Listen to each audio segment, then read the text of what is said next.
C'est parti. Janine Boissard, bonjour. Bonjour. Un grand merci d'accepter l'invitation de la Fringale culturelle. C'est un plaisir de se revoir.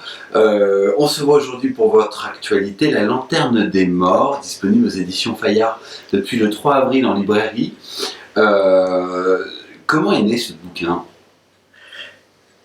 Il est né dans la douleur, je puis dire, parce que j'ai deux amies, une dernièrement, qui ont succombé, dirais-je, à la bipolarité, qui est une maladie terrible.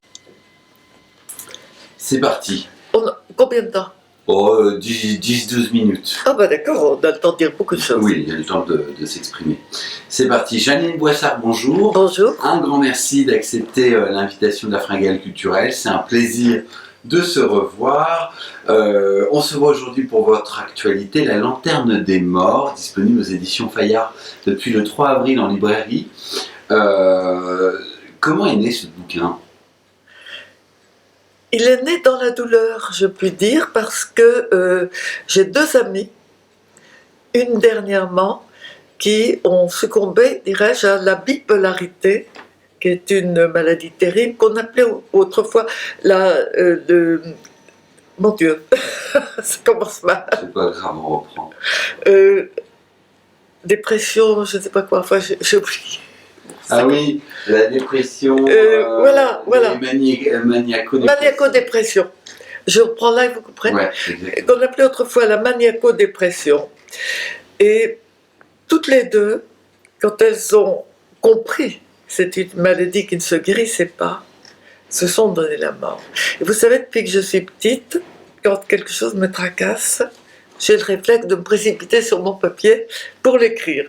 Et j'avais envie d'en savoir plus sur cette maladie. Donc j'ai beaucoup renseigné, j'ai été voir des psys, j'ai lu, et j'ai appris qu'il y a d'abord plusieurs formes. Il y a des personnes qui s'en sortent, il y a des personnes qui, avec quelques soins, arrivent à vivre correctement. Et puis il y en a d'autres où c'est plus grave, c'est le cas que j'ai choisi. Comme l'âge, ça peut venir qu'à 30-40 ans. J'ai d'ailleurs un ami qui est médecin, qui est en train lui-même de se découvrir cette maladie. Comme ça peut venir très tôt. Et donc j'ai choisi, ça m'a paru plus intéressant, comme j'aime raconter l'histoire de famille, raconter l'histoire d'une famille de deux sœurs, dont l'aînée est maniaco-dépressive ou plutôt bipolaire. Et elle s'appelle Lila. C'est ça. Sa sœur a 7 ans de moins, elle s'appelle Adèle. Et Adèle est en admiration devant sa sœur, parce que bien souvent ce sont des êtres brillants qui ont cette maladie, et elle ne veut pas le croire, ce qui va la mettre en danger. Justement, c'est intéressant ce que vous dites, c'est que c'est souvent des gens brillants sur qui ça tombe. Imaginatifs, inventifs. On ne sait pas pourquoi. On ne sait pas pourquoi cette maladie frappe.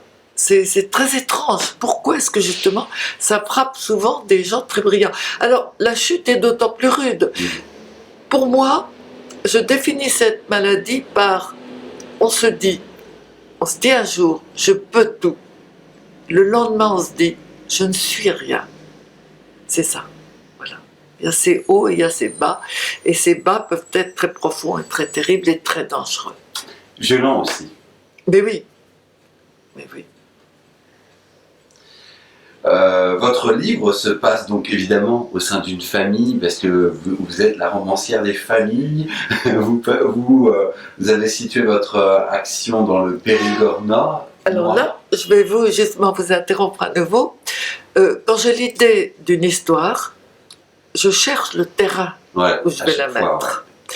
Ouais. Et là, c'est en allant à la fête de Brive, regardant ces paysages, que je me suis dit, mais c'est là, c'est à Brive que je vais.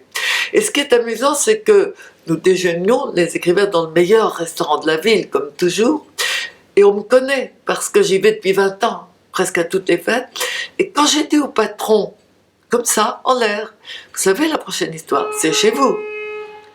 Le soir même, il m'amenait un producteur de vin, qui s'appelait René Maury, qui me vantait les vins de la Vézère, qui me dit, il fallait absolument que vous en parliez. Quand je rentrais ici chez moi, je recevais une caisse de bouteilles de vin, d'un vin délicieux, et j'ai en effet décidé de vanter ces vins, de vanter la vigne, puisque je vante la vigne et la truffe, dans ce livre.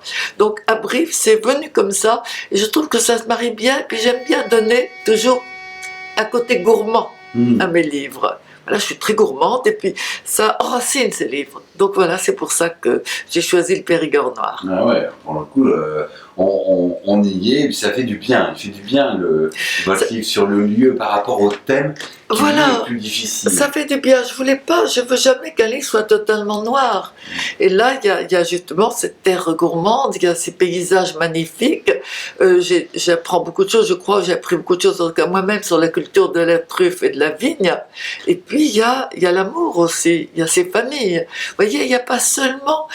Mon éditeur, au départ, il s'est dit, tiens, si on mettait thriller sur la couverture, mais non, c'est pas thriller, c'est avant tout une histoire psychologique de famille autour de cette maladie redoutable. Et puis alors évidemment, les filles sont aussi dans un contexte de drame au début, c'est assez dur. Bah, ça commence tout de suite. Ouais. Tout de suite, c'est les 7 ans d'Adèle, la petite, on les fête, et puis le soir même, la mère va succomber parce que dans le quai qui était préparé pour elle, qui est diabétique, il y avait des baies très dangereuses, des baies de cities qui sont très dangereuses, elle va succomber. Donc ça commence très très fort. Et très vite, le doute va s'installer, qui a mis ces baies? C'est ça. Dans quel but? Mais de la dangerosité de Lila, on n'a jamais de preuves, jusqu'au bout. On n'a jamais de preuves. C'est très adroit, on ne peut jamais rien prouver. C'est pour ça aussi qu'Adèle va s'accrocher à sa sœur, va dire « mais non, c'est pas elle ».